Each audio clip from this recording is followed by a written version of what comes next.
Hello, everybody. It's Mick Sullivan, and you are listening to The Past and the Curious. This is episode 82.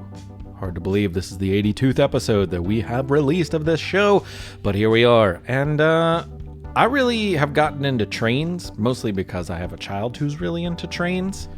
So I've been wanting to talk about the Transcontinental Railroad for a long time, and that is a really, really fascinating subject. We kind of focused on the railroad spike at the end, had some fun with it too. Someday I'd like to make it out to California to see it in a museum. The other story in this episode has something else to do with a railroad spike, a very different railroad spike. It's not gold. May not even be a railroad spike. It's kind of the stuff of legend. But the story has everything to do with music, which I love, and Hawaii. So I felt like now was a really great time to tell this story. It's an important story. It's a really interesting story. And I've been wanting to tell it for a long time. So the time is now. Hope you all enjoy. Thank you so much for listening. We take you now to Promontory, Utah for the thrilling conclusion of the race to complete the Transcontinental Railroad. Well, Bob, isn't this exciting? Decades of dreams, 8 years of work, thousands of people, and the race to connect the railroad lines all the way across the American continent all comes down to this. Thrilling, to say the least. It's hard to believe that it's all going to end right here. They've already pulled up the ceremonial golden and silver spikes. They've driven in 3 iron spikes, and just one more remains. And once that spike is in place, the Transcontinental Railroad will be finished and open for business. But there's going to be a lot of people who are eager to cross the continent for a fraction of the cost. You know that's right. And in much less time, too. You don't need me to tell you, but I'm going to tell you anyway. This is a big deal. Let's watch now to see if California Governor Leland Stanford can hammer that final iron spike into that crosstie. Hope he does, because there's an eager crowd here who came to witness history. He winds up. It's a swing. And a miss. He missed the spike. Oof, Leland. Better luck next time, pal. Maybe he should leave the hammering to the workers. Well, let's see if the Vice President of the Union Pacific, Thomas Durant, can do any better. He takes his stance, he hoists the hammer, and it's another big whiff. Oof, he didn't hit anything at all. It's a good thing these businessmen weren't the ones actually building the railroad. Yeah, we'd be waiting 80 years for them to finish, rather than the 8 it took this dedicated team of workers. Speaking of, they've now turned the hammer over to a man with actual experience swinging a hammer and experience hitting the spike. And with one swing, he drives it in. And just like thousands of other spikes that have already been driven. Bob, do you know what we are now? What are we? Telegraph it across the country, folks. We are D-O-N-E done. In 1830, a strange-looking little locomotive engine named the Tom Thumb raced against a horse and wagon. It was the first steam locomotive in America, so excitement, along with smoke and sparks and steam, filled the air as crowds showed up to gaze upon the new creation. People were curious, excited, even afraid. There was a belief among some that when traveling at such high speeds, the human body would not be able to breathe. Even if this were true, they had little to worry about here. This, like all of the early trains, traveled pretty slowly compared to our speedy standards of today. Heck, even compared to the machines that came just a few years after Tom Thumb's first ride. Slow, plodding pace or not, it was a major turning point in history. At least, it was in theory. The Tom Thumb lost to the horse it was racing because it broke down somewhere on the 8-mile journey. Despite the 4-legged victory, everyone knew that steam power would be the future. Across the ocean in England, where they pioneered steam engine technology, this was already well known. Richard Trevithick created the first steam-powered locomotive on rails way back in 1803. And by the time Tom Thumb lost to the real American horsepower, England was already hauling passengers practically across the country. Of course, the landmass known as England is nowhere near the size of the American continent, so across the country didn't mean the same thing that it would mean in America.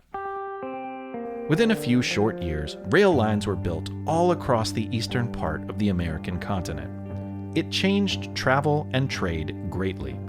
Of course, as this was happening, the Americans were moving further and further west, into lands that were still rightfully occupied by America's indigenous people.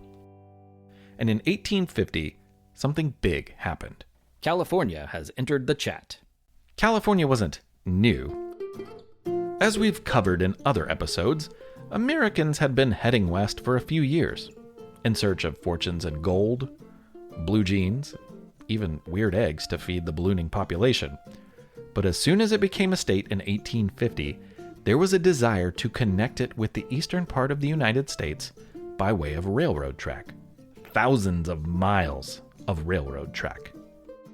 Before railroad tracks, California-bound travelers would spend months and months boating the Atlantic Ocean, rounding the tip of South America, and heading up the Pacific Ocean. It took forever, and it was not fun. Others would make a punishing and dangerous crossing overland by horse-drawn wagon. In either case, it was dangerous, long, and dreadful. By the time of the American Civil War, 9,000 miles of railroad track were laid in America, but none of it was west of the Missouri River. So the idea of a rail line across the continent was dancing in the heads of many. Southern politicians wanted it to begin in New Orleans and run through the southern states. Northerners disagreed, as you might guess. In 1862, in the midst of the American Civil War, Abraham Lincoln signed the Pacific Railroad Act to build a railroad line from Omaha, Nebraska to Sacramento, California. Two companies were soon in a race to build as many miles of track as possible. The Union Pacific Railway started in Omaha and headed west, and the Central Pacific started in Sacramento, California, heading east. And there was no agreed upon place for the two companies to meet and join their tracks. And since they were getting paid by the mile, the race was on to get as far as they could. Of course, the American Civil War dominated most of the money and people in America, so it was slow going until the war's end. Though the California-based rail got started in 1863, they spent those years moving at a snail's pace. The desert and mountains got in their way, and they also had a lack of consistent workers. When teams heading east got started in 1865, they hired many former Union soldiers, free African Americans, and hundreds of Irish immigrants who could not find work otherwise. These workers quickly surpassed their competitors in the West with the miles of tracks that they had laid. It was really hard work, and the Central Pacific and California found some new solutions. Firstly, Alfred Nobel's new invention, dynamite, helped them blast through granite that blocked their pathway time and time again. Blowing up rock was much quicker, much louder, and probably more impressive than doing it by hand. More importantly, the Central Pacific also found a new team of workers who helped them to do the impossible. In the 1860s, thousands of Chinese immigrants came to America, some to escape wars, and others in search of fortunes for their families back home. Mostly men, these recent arrivals planned to eventually return to China, so they put great effort into maintaining the customs they carried with them from their homelands. Their traditional clothing and hairstyles made them targets for racial discrimination, but other customs and habits proved to make them great employees who would shape America profoundly.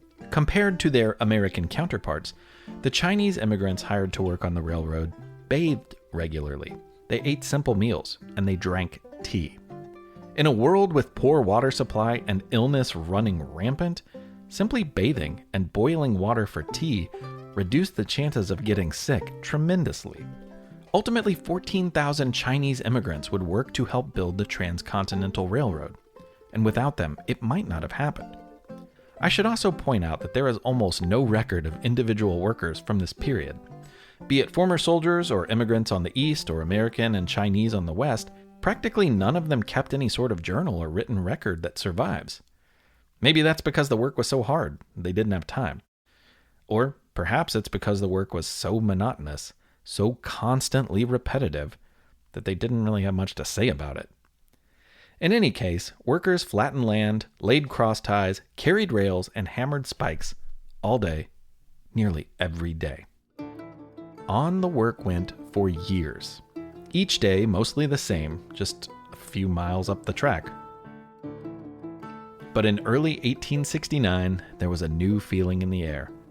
Workers building the track from the east and the ones building from the west were finally within miles of each other.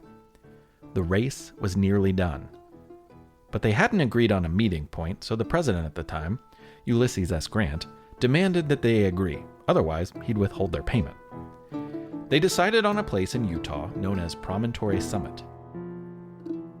From the starting point in Omaha, it was 1,086 miles away, and from the other starting point in Sacramento, it is 690 miles away. When you add those two numbers together, you get the full distance of the Transcontinental Railway, a very patriotic and symbolically American distance, 1776. The ceremony at Promontory Summit was followed by millions. In 1869, there was no radio, no TV, and certainly no internet. Despite this, people all across the country wanted to be a part of the celebration. So they considered the only real means of communication at the time: the telegraph. Normally, a telegraph was used to send messages across the country from point to point through electronic pulses called Morse code. But someone had a great idea. Instead of the sounder key, what if we fixed the telegraph wire to the hammer used to pound in the very last spike? That way the entire country could hear it through connected telegraph lines. It might sound silly today, but it was the equivalent of the world watching TV to witness the first humans walking on the moon exactly 100 years later. The signal created from hammering that last spike set off celebrations all over the country. But for the lucky attendees, there was much more. A huge crowd watched as the final crosstie was laid. It was beautiful, a special piece of laurel. And to secure the rail to it, 4 special spikes were hammered in. These were for the ceremony. They would be immediately removed and saved because of their symbolic value. Plus, 2 were silver and 2 were gold. That last one was gold, and Leland Stanford was the man to hammer it in. And if that name sounds familiar, and you're a regular listener, he's the guy who, A, founded Stanford University, and B, hired quirky photographer Edward Muybridge to take a series of really fast photos of his racehorse to see if all 4 of its feet were ever off of the ground at the same time when it ran. They were! So I just hit it with the hammer? Isn't gold soft? I don't want to damage it. It's a very special spike, you know. Yeah, we know. We're gonna pull it out and save it. Hey, maybe someday you'll have a museum and you can put it in there. Yeah, so I don't want to dent it. Well, just tap it in. Huh? Just tap it in. Just give it a little taparoo. Just give it a little tappy tap. Okay. Not long after he gave it the taparoo, they yanked the solid gold spike right back out and gave him back the hammer with a chance to drive in a real spike, for realsies. No taps, all thwacks. Or whiffs, as it would turn out. Remember the swing and the miss from the beginning of the story? This is that. With all the spikes in, it was complete. But the organizers knew that a few silver, gold, and iron spikes weren't going to be enough to satisfy the crowd on hand. This was a railroad across the continent. To celebrate properly, they'd need to give the people a real show. And what better show for a new railroad than a pair of steam engines? Yeah, and what if we have them smooch? A steam train smooch? I love it. Well, Bob, with the spikes in place, securing the rail, America has a railroad route across the country. That's right. And both companies who spent the better part of the decade making this possible have each brought a train from their starting point. The Central Pacific brought beautiful engine number 119 from Sacramento. 119 is on the tracks, staring at another train, the Union Pacific's crown jewel, the train known as the Jupiter. What do we have going on here, Bob? Is this a game of chicken? Oh, I don't think so. These trains aren't revving their engines in anger. They're doing it in friendship. And slowly they're moving towards one another. Not fast enough to do any damage, but maybe just enough to... It's a kiss! A steamy, steamy steam train kiss! And there you have it, Bob. What a way to bring America together.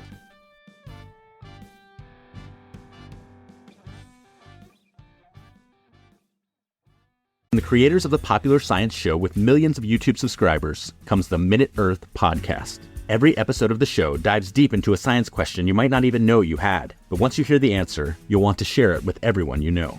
Why do rivers curve? Why did the T-Rex have such tiny arms? And why do so many more kids need glasses now than they used to? Spoiler alert, it isn't screen time. Our team of scientists digs into the research and breaks it down into a short, entertaining explanation, jam-packed with science facts and terrible puns. Subscribe to Minute Earth wherever you like to listen. We're the All Creatures Podcast. Each week, Angie and I explore and share amazing details about the many animals we share our world with. Plus, Chris and I are both PhD scientists and educators. So we do the deep dives in the scientific research and then come back and share what we learn in a fun and casual way. We also speak with other scientists, animal experts, activists, and many other conservation enthusiasts from all over the planet. So you can find the All Creatures Podcast wherever you get your podcasts.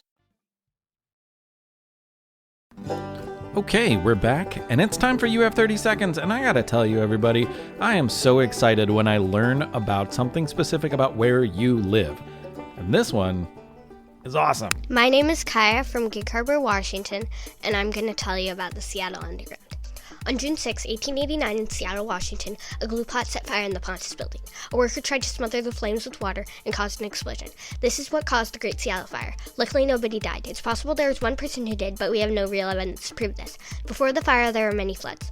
So when they rebuilt, people built concrete walls on the sides of the streets and filled in the streets, raising Seattle up. Second floors became first floors, and first floors became basements. The lower sidewalks in between the raised streets are now the Seattle Underground. You can take a tour of the Underground if you visit Seattle.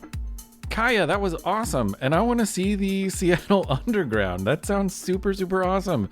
The first floors are now the basements. The second floors are now the first floors. How fascinating, and what a unique solution. Thank you so much. You did a fantastic job. I learned a lot, and I think other people did too. Speaking of other people, if you have 30 seconds and you want to send it in to me, that's easy to do. You can just record it with a device like a smartphone or an iPad or something like that. Voice memos works great, and you can email it to hello@thepastandthecurious.com. It's quiz time. It's quiz time. It's quiz time. Time. And just like that, it is quiz time once again. So, here's your first question.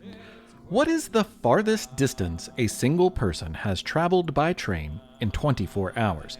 Now, you don't have to get it exact because how are you possibly going to do that? But let's say if you get within 500 miles or 800 kilometers, consider yourself a winner.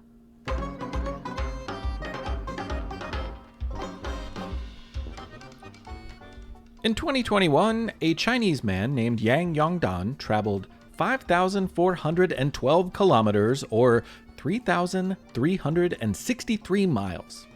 He chose his route very carefully to avoid long layovers, and he also prioritized long straight shot distances and particularly fast-moving trains. Smart man. Question number 2. The single longest train ride in the world, one where you don't have to get off of one train or onto another, just stay on the same train the whole time, it is 5,722 miles or 9,208 kilometers. What country is it in?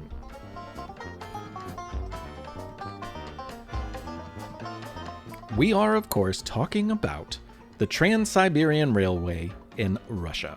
It starts in Moscow and will wind up in Vladivostok 7 days later. And trains leave every 2 days, so you can take the journey whenever you feel like it. Okay, and here is the third and final question. Where is the fastest train in the world?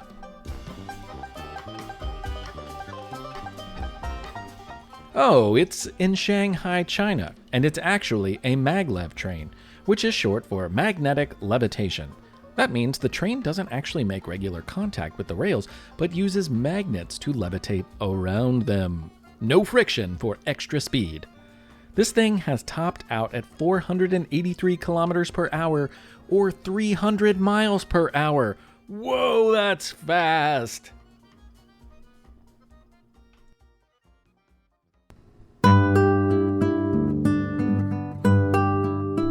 Over the years, a lot of people have found themselves walking along railroad tracks. The stone ballast, the wooden cross ties, and of course, the steel rails. There's something curious, wondrous, and even magical about a pair of glistening rails that heads off to points unknown, or known. It's pretty powerful either way. Now, to be perfectly clear, being near train tracks can be extremely dangerous. It is my recommendation that you keep your distance at all times. But if you've ever been near them, you might have a sense of what I'm talking about. And lucky for Hawaii, and the world at large, a boy named Joseph Kekuku was walking alongside some tracks in 1889. And on one particular walk, one random railroad spike may have inspired this teenager to invent a new way of playing music that we still hear today. Joseph Kekuku was born in 1874 in the free and independent Republic of Hawaii, in the village of Laie on the island of Oahu. And at this time, Joseph and his native fellow Hawaiians, people indigenous to the land, were losing many of their traditions. Hula dancing, surfing, and something very important to Joseph, traditional music, were being stifled by new people with new power. Hawaii was not an American state at this time. The group of islands in the Pacific Ocean had been a unified kingdom since 1810, ruled by native Hawaiians. But around the time of Joseph's youth, things were changing. America saw the Hawaiian Islands as a strategic port in the middle of the Pacific Ocean, and they also found that the climate was great for sugar and fruit plantations. This brought people in search of money. It also brought missionaries to the mainland who sought to introduce native Hawaiians to their religions. Joseph's part of Oahu was soon home to Mormon missionaries who had arrived from Utah. The Mormon missionaries were unique among other missionaries in that, for the most part, they didn't try to stop Hawaiians from enjoying their native traditions, which only seems fair now since, they were there first and it was their culture in their own land, their own traditions. But history is filled with examples of some people trying to change other people in lands that are not theirs. While his Hawaii was changing around him, Joseph Kekuku was fortunate to surround himself in one tradition that mattered most to him: playing guitar. Years before Joseph walked the earth, much less along a railroad track, a Hawaiian king found himself with a cow problem. Not many people in 19th century Hawaii had much experience with cows. So when the king had cattle brought to the island, he found himself in need of experts to tend to the newly arrived animals. To solve this problem, he hired Portuguese vaqueiros, cowboys with plenty of bovine experience. And many of these Portuguese vaqueiros brought guitars and smaller instruments similar to ukuleles to entertain themselves and others. And this would be a big deal. Native Hawaiians, who were rich in musical melodies for celebration and worship and passing time, began to adapt their music to the new portable string instruments. And before long, the instruments felt like they were a part of a tradition that had just always been in Hawaii. A guitar became Joseph's companion, at home, between chores, and at boarding school. You see, Joseph's parents were converted to Mormonism by the missionaries, and when he was barely a teenager, his parents left the island for Utah. Joseph and his guitar stayed behind. Actually, they wound up at the Kamehameha School for Boys, a boarding school that offered academics and industrial training. There, he met other students with similar interests in music. His moment of discovery that changed music forever happened at this time. He was still young, probably 15 when it happened. And it's hard to say for sure how it actually went down. The most common story is one of Kekuku walking along the track with his guitar and noticing a railroad spike, or in other stories, just a random bolt. And for some reason, he was struck enough to stop and pick it up. and he found that when he held it against the strings of his guitar, it made an unusual sound. Another story still says that the fateful moment happened in his dorm room when a metal comb fell out of his pocket and landed on the strings of his guitar, making a similar sound. Typically, you play guitar by holding it on your lap with the strings and the sound hole facing the audience. Notes are changed by pressing a string with your finger down to a fret that shortens the string and creates a definite and different pitch. But Joseph Kekuku laid his guitar flat on his lap with the strings and the sound hole facing up at his own face. And when he used a comb or a bolt or a railroad spike against the strings instead of his finger and the fret, it had a strange new sound. Like the human voice, it could move smoothly up and down. Joseph decided there was something to it, and he spent years developing a new technique. He actually modified his guitar, making the strings higher so that there was no way that they would touch the fretboard. And he used the machine shop at school to replace the bolt, or comb, or railroad spike, with a smooth, round metal bar, and it would be called a steel. The traditional term for this style in the Hawaiian language is kikakila. Soon, beyond the islands, the altered style of instrument would be called steel guitar, or Hawaiian guitar. His classmates loved it, and they were quickly inspired to try out his unique approach to playing guitar for themselves. And when school let out, they went back to their homes in different towns and even different islands where they showed it to other people.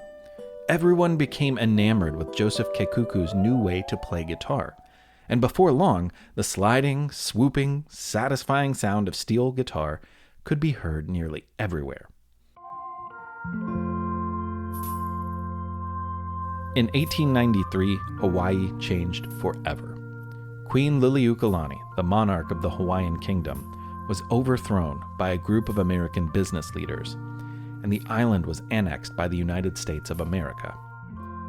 Quickly, Hawaiian traditions were in even greater danger of disappearing, and many natives feared for their livelihoods, their cultural identity, and the freedom to do as they pleased. So many left, often bound for the west coast of the United States. And with them, they took their instruments, songs, and dance. Then a peculiar thing happened. Largely thanks to a touring stage musical set in Hawaii called Birds of Paradise, a fascination with the music of the islands took root in America and beyond. At the San Francisco World's Fair, there would be Hawaiian musicians performing nearly all day, every day. And when more and more people started buying record players for their homes, Hawaiian music recordings outsold every other genre of music, and almost all of those records featured steel guitar. Joseph Kekuku himself came to the American continent in 1904, and after settling in Seattle, he, like many others, offered steel guitar lessons.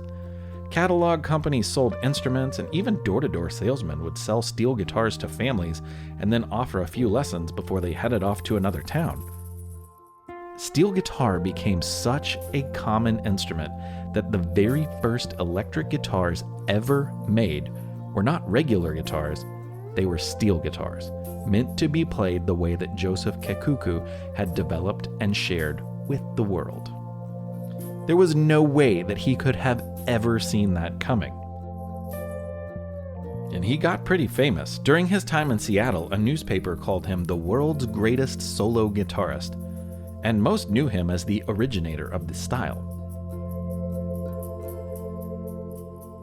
He lived and made music in Chicago, the New York area, even overseas in England, and everywhere he went, his approach to guitar had already been heard and loved. The steel guitar was a sensation that always traveled ahead of him, thereby making him even more fascinating in the eyes and ears of music lovers when they finally got to hear him play in person. Music has a way of inspiring new things and blending different styles. Many of the first Hawaiian guitarists toured in vaudeville shows, which were variety acts that blended comedy and music and acting and dance and acrobatics all on stage. After the shows, the hodgepodge of performers would often find themselves in boarding houses together.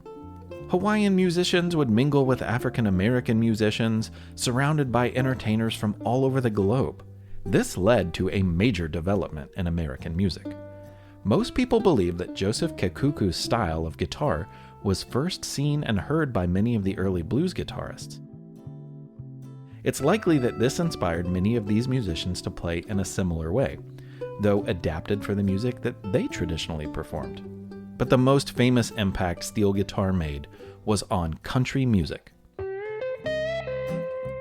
Starting with Jimmie Rodgers and continuing with nearly every single country artist since, and even Taylor Swift, the steel guitar has been a crucial part of the music. Because of its unique, human-like sounds, steel guitar became a fundamental building block of that style of music. That's another thing that Joseph could have never imagined. And on the flip side, it's likely most country artists today have no idea that the sound listeners think of as eminently country music was actually invented by a 15-year-old in Hawaii. Today, the Country Music Hall of Fame in Nashville, Tennessee, honors dozens of steel guitar players. Not included on that list, however, is Joseph Kekuku. You know, the guy who only invented steel guitar. He lived until the 1930s, well long enough to see that his new guitar found a permanent place in music. But when you really think about it, a lot of things had to happen for Joseph to get to that point. From those vaqueros bringing guitars to Hawaii before he was born, to his parents enrolling him in a boarding school, him randomly dropping a bolt or a comb or a railroad tie on his guitar, to him spending years of work developing a new sound that he could share, and then to Hawaiians fleeing their homeland in order to preserve their traditions, which is really weird when you think about it. All of this led to a new instrument becoming so popular that you can go hear it on the radio right now. It's just more proof that everything is connected, and people, just regular people, influence all kinds of change. And Joseph Kekuku is one of many Hawaiians who changed the world.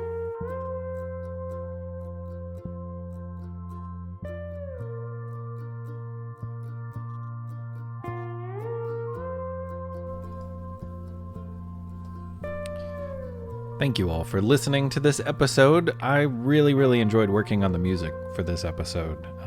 It's all me from the beginning to the end, and this one was really great. I put a lot of effort into it, and it was super fun to do. So I hope you enjoyed the episode. I have some Patreon people that I need to thank right now. These are really exciting ones too, because Rozzy, hello to you, Rozzy. Thank you for listening and supporting. And I heard that you read The Meat Shower for your class, and it was a big hit, which makes me really happy. So thank you very much. I'm glad you did that, and I'm glad you got to share that. And I'm glad I get to share the show with you, buddy. And another one that's super awesome, Lucas McAllister from right here in Kentucky. Hey, Lucas. So glad. I don't know that I've had the chance to meet you, but I hope I do someday. I know you're not far.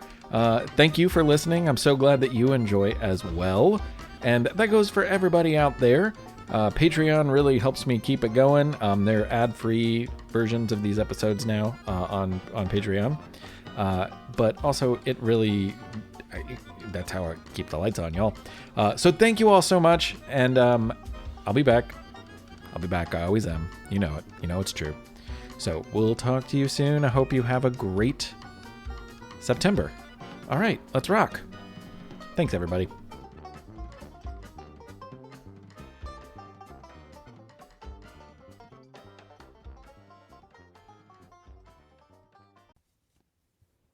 Hi, friends. Are you looking for a storytime podcast with your littles? Something that has some great storytelling and maybe some conversation about it? Look no further.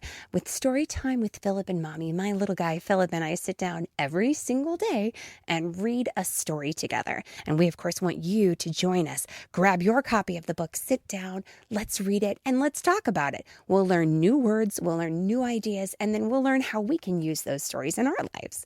It's a lot of fun. Classics like Little Golden Books or Berenstain Bears, all the way up through the newest phenomenons like Bluey. We talk about them and we have a lot of laughs. It's a great time and we hope that you can come and join us. So please look for us and subscribe wherever you get your podcasts. Storytime with Philip and Mommy. Thanks so much. We'll see you there. All you need is a few minutes to start your day off with something historic when you listen to the This Day in History podcast. Every day there's a new episode for you to listen and learn about what happened that day way back when. Today could be the day a famous mobster met their end, or the first milestone for humans in space. Who knows what history today holds? Find out when you listen and subscribe to This Day in History wherever you get your podcasts. That's This Day in History wherever you get your podcasts.